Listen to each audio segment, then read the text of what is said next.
수 지키다 나오야 제는 집이야 기는 글의 종류예요. 글의 갈래야. 굳이 따지면 한문수필이고요. 한문수필은 서정서사 교술 극갈래 중에서 교술갈래에 해당되는 겁니다. 나를 지킨다라는 집에 대한 수필. 필자가 큰 형의 서재 이름을 보고 그것을 소재로 쓴 고전 수필이다. 이거 그냥 잡스러운 상식 같은 건데요. 몰라도 괜찮아. 전, 당, 합, 각, 제, 아이고야, 제면 아이지.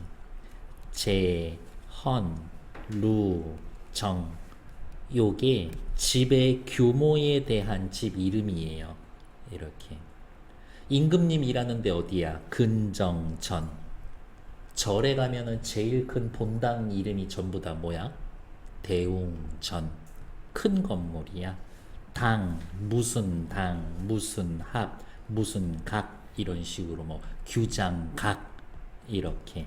제니까 그렇게 큰 거는 아니야. 이렇게.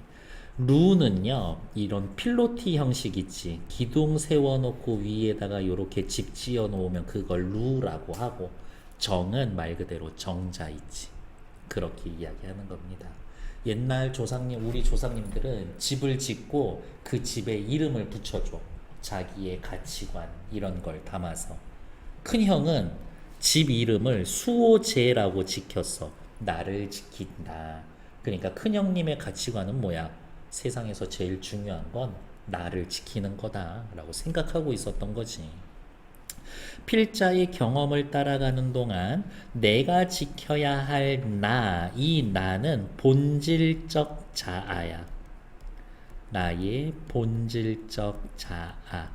그게 무엇인지 생각하며 작품을 감상해보자. 조선시대 실학자 정약용이 쓴 한문수필이다. 18년 동안이나 이어진 유배 생활에서 자기 응시를 통해 깨달음에 도달하는 과정을 드러내고 있다.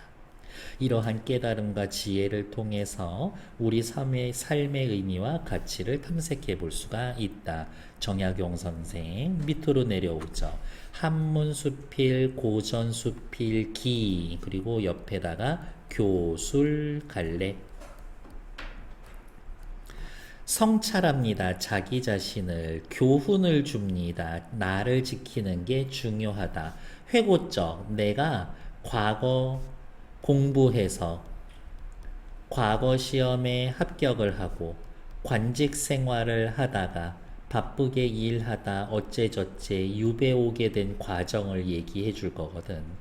자신의 과거를 반성합니다. 너무 설치고 바쁘게 살았어. 자문자답할 거예요. 의문에서 출발해서 집 이름이 그게 뭐야? 깨달음을 얻는 과정을 공유하며 공감을 유도합니다. 경험을 하게 된 과정을 기록한 한문 양식 기에 해당됩니다. 제가 옆에다 자꾸 교술갈래라고 써드리고 있죠? 오른쪽 페이지. 교술갈래는 수필이야. 화자나 서술자가 허구된 내용을 전달하는 시, 소설과 달리 자신의 경험이나 깨달음, 어떠한 사실을 직접 이야기하는 갈래다. 중요 포인트는 뭐냐면 자신의 경험이나 깨달음, 직접 이야기하는 거야. 다른 갈래에 비해 형식이 자유로워 주관적 판단이나 생각 개성이 드러나 가사, 편지, 야담, 기행, 일기, 수필, 비평 등이 교술갈래에 속합니다. 여러분들은 지금까지 살면서 최소한 여러 번 교술갈래에 글을 써본 적 있습니다. 일기 쓴 적 있잖아. 편지 쓴 적 있을 거고요. 감상문 쓴 적 있잖아요. 그거 다 교술갈래야. 이거 글의 종류 고전수필입니다. 됐고요. 밑에 논기, 서설 있지만 이거는 말 그대로 수호, 제, 기니까 요거의 특징만큼은 잘 기억해 둬야지. 여러 사물에 관해 기술을 합니다. 건조물, 건축물에 대해 관찰한 내용이나 산수유랑한 것, 경험을 하게 된 과정, 그 속에서 얻은 교훈이나 깨달음을 제시해 줍니다. 굉장히 직접적으로 이거지. 뒤로 넘어옵시다. 시작할게요. 수호제, 나를 지키는 집이라는 큰 형님이 자신의 서재에 붙인 이름이다. 나는 수필에서의 나는 누구야? 글쓴이에요. 그래서 수필을 뭐라고 해? 1인칭의 문학이다 라고 얘기하는 거지. 나는 처음에 그 이름을 보고 의아하게 여겨서 라는 것들. 자, 체크합시다. 처음에는 그 이름을 의아하게 여기면서 나와 단단히 맺어져 서로 떠날 수 없기로는 나보다 더한 게 없다. 비록 지키지 않는다 한들 나가 어디로 갈 것인가 이상한 이름이다 라고 생각을 했어. 처음에는 이상한 이름이다 라고 생각을 했지. 그런데 유배 오고 나서 어디가 있어? 유배 오고 나서 나를 굳게 지켜야 하지 않겠는가? 라고 생각을 바꿨어. 나를 지켜야 하지 않는가? 라고 생각을 바꿨어. 이렇게. 그리고 또 뒤에 맹자의 이야기를 인용하면서 어디 갔어? 이 페이지가 또 날아갔어.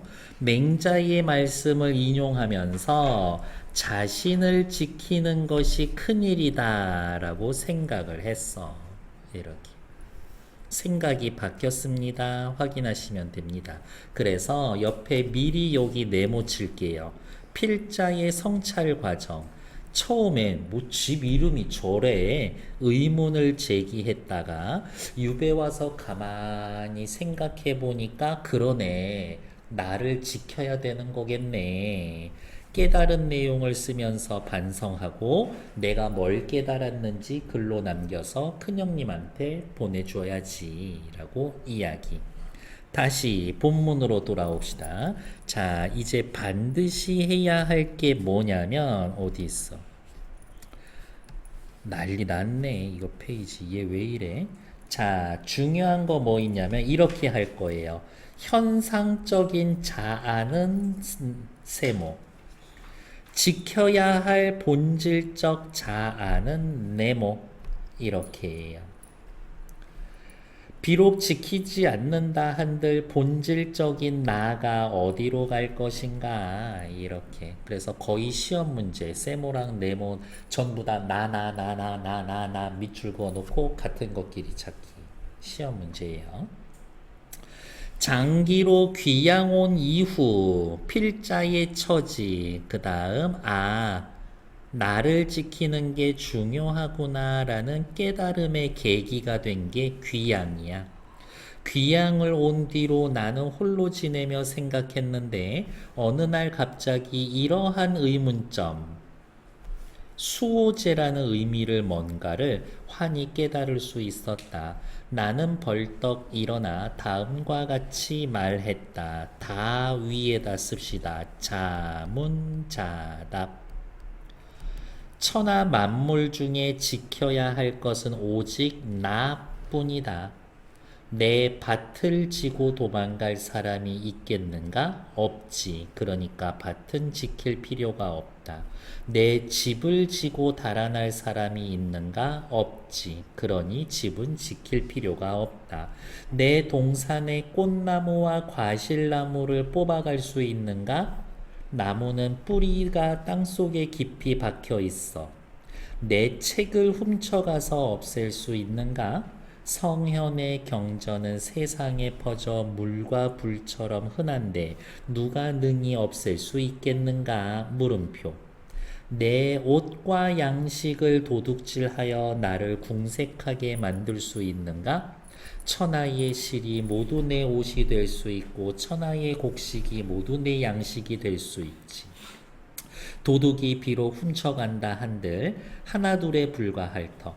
천하의 모든 옷과 곡식은 다 없앨 수 없다. 그래서 천하 만물 중 꼭 지켜야 하는 것은 없다. 자문자답 쓰여 있고요. 다달랑 옆에다가 요렇게 합시다. 꼬불꼬불 밑줄 지킬 필요 없어. 다음 다달락 자문자답 옆에다가 씁시다. 지키지 않아도 되는 것들에 대해 이야기하고 있죠. 열거.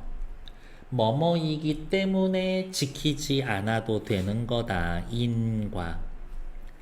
나는 지켜야 되지만 꼬불꼬불은 지키지 않아도 된다. 차이점 대조. 다달락에 이렇게 많은 내용 전개 방식이 쓰여져 있네.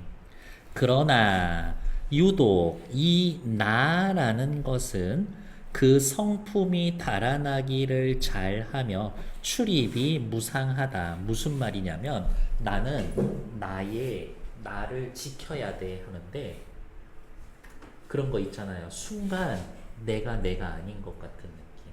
순간 어머 나 정신 나갔었나 봐. 막 이러면서 그냥 막 밑도 끝도 없이 필요 없는 거 사고 시간 가는 줄도 모르게 놀고 있고 나도 모르게 밤에 처묵처묵하고 있고 내가 해야 할 일이 있고 나는 이걸 지키면서 이러한 도리로 살아야 되는데 그러지 않으면서 사는 것들.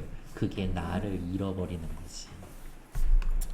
나는 성품이 달아나기를 잘하며 출입이 무상하다.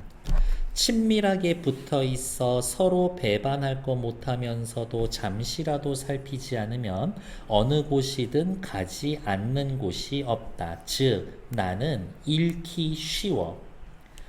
돈으로 꼬시면 떠나가고, 위험과 재앙으로 겁을 주면 떠나가고, 질탕한 음악 소리만 들어도 떠나가고 미인의 예쁜 얼굴과 요염한 자태만 보아도 떠나간다. 무슨 얘기하고 싶어? 나는 잃어버리기 쉽다야. 나는 잃어버리기 쉽다. 나는 잃어버리기 쉽다. 무엇에? 세속적 가치의 마음을 빼앗기면 나를 잃어버리기 쉽다. 열거 예시를 활용해서 설명하고 있다. 나는 잃어버리기 쉬워. 너 정신 나가게 하는 거 엄청 쉬워. 이렇게 나쁜 짓 하게 만들기 쉬워. 그러니 꽁꽁 묶고 자물쇠로 잠가 나를 굳게 지켜야 하지 않겠는가? 나를 지켜야 합니다. 서리법. 서리법이라는 것 자체가 뭐예요? 의문형 문장을 사용한 강조하여 말하기 방식. 나를 자물쇠로 잠근다고? 본질적인 나는 기본적으로 어때요? 추상적인 거야. 추상적인 걸 자물쇠로 잠근다. 그래서 이러한 표현을 쓰기도 합니다. 추상적 개념의 구체화. 이러한 말을 쓸 거예요. 나는 세모. 나를 본질적 자아를 허투루 간수했다가 그 본질적 나를 잃어버린 사람이다. 자신의 과거를 돌아본다. 성찰, 반성. 왜 나를 잃어버렸을까? 어릴 때에는 과거 시험을 좋게 여겨 과거 시험, 현실, 세속적 가치, 그러한 세속적 가치를 좋게 여겨 그 공부에 빠져 10년을 조정의 벼슬아치가 되어 사모관대의 비단도포를 입고 관직에 있으면서 벼슬을 하면서 이런 뜻이지. 벼슬 하면서 벼슬한 사람의 대표 이미지 사모관대 비단도포. 그래서 쓰여있는 표현법은 대유법. 대표를 뽑아서 비유합니다. 패는 칼보다 강하다에서 패는 지식 대표, 칼은 무력 대표. 사람은 빵만으로 살 수 없어 빵 식량 대표. 일제강점기 빼앗긴 들에도 봄은 오는가? 들 우리 국토 대표. 그게 대유법. 백주대로를 미친 듯 바쁘게 돌아다니며 12년을 보냈지. 그러다 상황이 바뀌어 귀양을 가게 되어서 다시 한번 내가 내 자신에 대해서 성찰하게 된 계획이 친척을 버리고 고향을 떠나 한강을 건너고 문경세제를 넘어서 아득한 바닷가 대나무 숲이 있는 곳 귀양지 유배지에 이르러서야 멈추게 되었다. 이때에 나도 땀을 흘리고 숨을 몰아쉬며 허둥지둥 내 발 뒤꿈치 현실적 자아를 따라 함께 이곳 유배지로 오게 되었다. 그래서 현실적 자아인 내가 본질적 자아인 나에게 말을 했다. 내가 나에게 말을 걸고 있죠. 나와의 대화, 자문. 너는 무엇 때문에 유배지인 여기까지 왔는가? 도깨비와 여우에 홀려서 왔는가? 바다에 신이 불러서 왔는가? 너의 가족과 이웃이 손에 그냥 고향에 있는데 어찌 그 본고장으로 돌아가지 않는가? 다시 한번 자문을 통한 자아 성찰. 그랬더니 본질적 자아인 나는 멍하니 꼼짝도 않고 돌아갈 줄을 몰랐다. 얽매인 곳이 있어 돌아가려 해도 돌아갈 수 없는 듯 했다. 됐다. 어차피 내가 너 지켰었어야 되는데 여기저기 돌아다니다 보고 이렇게 우연히 만나게 되었으니 나를 붙잡아 함께 머무르게 되었다. 그 무렵 내 둘째 형님의 본질적 자아를 잃고 남해의 섬으로 갔는데 역시 형님도 나를 붙잡아 그곳에 머물게 되었다. 그래서 동혁이 눈치챘을 수 있겠지만 작은 따옴표 있으면 이거 본질적 자아구나. 굳이 외우지 않아도 되겠는걸? 장단컨대 학교 시험에 저 작은 따옴표 없어. 그러니까 시험 문제가 되는 겁니다. 유독 내 큰형님만 나를 잃지 않고 편안하게 수호제의 단정히 앉아 계신다. 본질적 자아를 지켰다. 필자와 둘째 형님과 대비된다. 대조된다. 그래서 첫째 형님만 유배 안 가고 편안히 있어. 본디 지키는 바가 있어서 나를 잃지 않으신 때문이 아니겠는가? 서리법. 이것이야말로 큰형님이 자신의 서재 이름에 수오라고 붙이신 까닭이다. 그러면 수오의 이 오도 네모를 칠 수 있는 거예요. 지켜야 되는 거니까. 일찍이 큰형님이 말씀하셨다. 아버지께서는 나의 자를 태현, 심오하고 현묘한 이치라고 하셨다. 그래서 나는 홀로 나의 태현, 네모를 지키려고 서재 이름을 수호로 지은 거지. 그냥 아버지가 그렇게 이름을 지어주셔서 그냥 그거 지키려고 했을 뿐이야. 뭐 나는 그렇게 특별하게 한 일 없어. 이렇게 뭐 내가 뭐 거창한 건가? 아이 그렇지는 않아. 이렇게 겸손하게 얘기하고 있는 거야. 그 쉽지 않은 걸 큰형님은 계속 하고 있었으니까.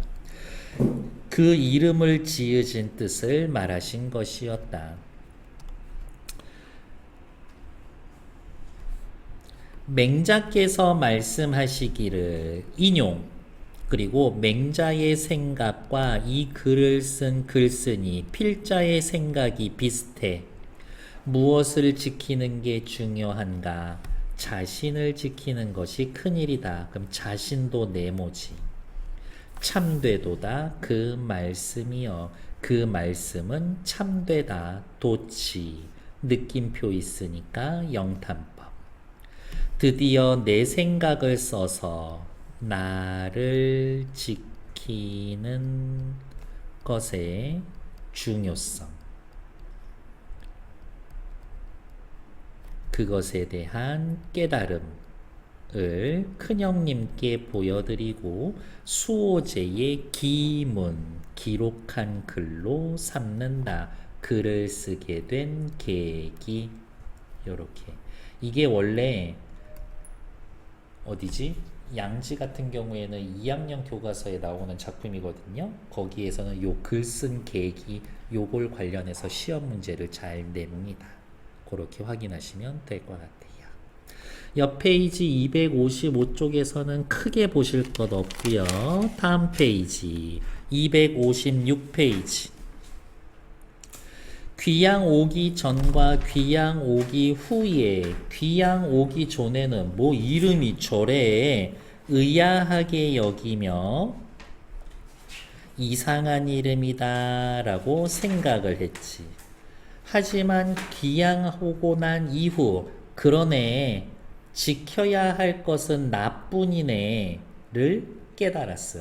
형님 생각이 맞았군 이라고 깨달았어. 나를 지키는 것에 대해 필자의 생각이 바뀌게 된 과정. 밭집 나무 안 지켜도 돼. 책 안 지켜도 돼. 옷 양식 안 지켜도 돼. 뭐와는 달리, 작은 따옴표 묶인 나와는 달리, 이러한 것들. 나와는 달리 얘네들 지키지 않아도 돼. 다음 빨간색으로 네모.